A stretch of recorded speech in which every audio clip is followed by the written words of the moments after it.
Gold jewellery ওয়ার্ডটি কি ভীষণ attractive, তাই না? সোনা ভালোবাসে না এমন মানুষ পৃথিবীতে খুব কমই আছে। Hello everyone, welcome back to my another video. গতকাল মায়ের সাথে বাজারে গিয়ে প্রথমেই একটি গ্রসারি শপ থেকে বেশ কয়েকটি এসেনশিয়াল প্রোডাক্ট কিনে চলে আসি একটি স্বর্ণের দোকানে। সেখানে না বেশ কয়েক ধরনেরই চোকার দেখছিলাম, যার মধ্যে একটি চোকার আমার ভীষণই পছন্দ হয়েছিল, তবে সেটার ক্লিপ না আমার নেওয়াই হয়নি। সোনা পড়তে সকলেই ভালোবাসি, তবে আমাদের মতো সাধারণ মানুষের জন্য না সোনা বানানো ওই একটা আকাশ ছোঁয়ার মতোই। এরপর সেখান থেকে কেনাকাটা কমপ্লিট করে চলে যাই বাজারের ভেতরে আরও কয়েকটি জিনিস কিনতে।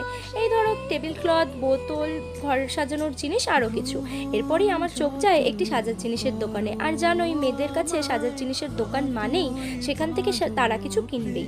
এরপরেই বেশ কয়েকটি খাবার বাড়ির জন্য প্যাক করে নিই। আমাদের এখানে তো লক্ষণদার দোকানের চপ ভীষণই ফেমাস, আর আমরা তো খুবই ভালোবাসি। তোমরা কারা কারা স্লামপুরের লক্ষণদার দোকানের চপ খেতে ভালোবাসো অবশ্যই কমেন্টে জানিও।